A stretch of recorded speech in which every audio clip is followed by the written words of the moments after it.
Now we want to take you live to our nation's capital, where the clock is ticking for lawmakers to avoid a government shutdown at midnight, with the Senate gearing up to vote on a short-term spending resolution to fund the government through September. The House did pass the stopgap measure on Tuesday, so it's now up to the Senate to determine whether we'll see a partial government shutdown.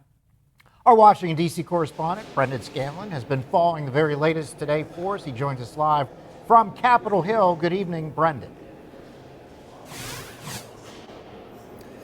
Hey there, Mike and Eva. Good evening to you. We are watching a procedural vote right now live taking place in the Senate that will really give us a better sense of the fate of this short-term spending plan that is really leaving Democrats sort of stuck between a rock and a hard place. In their own words, forced to choose between the lesser of two evils. On one hand, they could vote for this continuing resolution, which they say gives President Donald Trump more discretion over spending decisions, or they could vote no and allow a partial government shutdown, which comes with consequences, of course, in and of itself.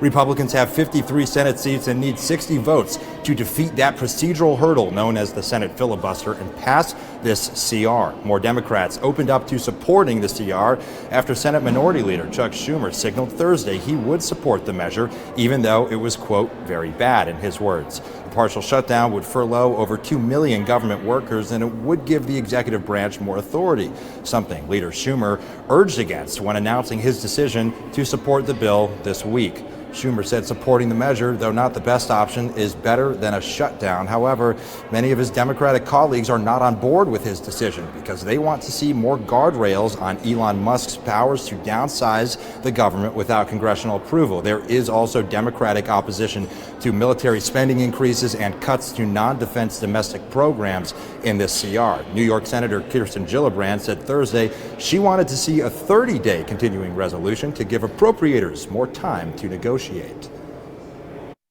We want a 30-day continuing resolution to allow for the appropriations process to actually work so that Democrats and Republicans can come together to come up with a spending bill that we can all support. I will vote to keep the government open. But as bad as the CR is, I believe allowing Donald Trump to take even much more power via a government shutdown is a far worse option. A shutdown would allow DOJ to shift into overdrive. Mike and Eva, both Pennsylvania Senators John Fetterman and Dave McCormick are expected to vote in favor of this CR and keep the government open. Fetterman, one of the first Democrats to signal his support for this bill. House Democrats, all but one of them, voted for this bill in the House earlier this week. 66 House Democrats today wrote a letter, sent it to Leader Chuck Schumer, expressing their strong opposition to this bill. We know that House Democratic leaders have also urged House Senate leaders to oppose this CR. Reporting live on Capitol Hill for Erie News Now, I'm Brendan Scanlon. Mike, Eva, back to you. Brendan, thanks.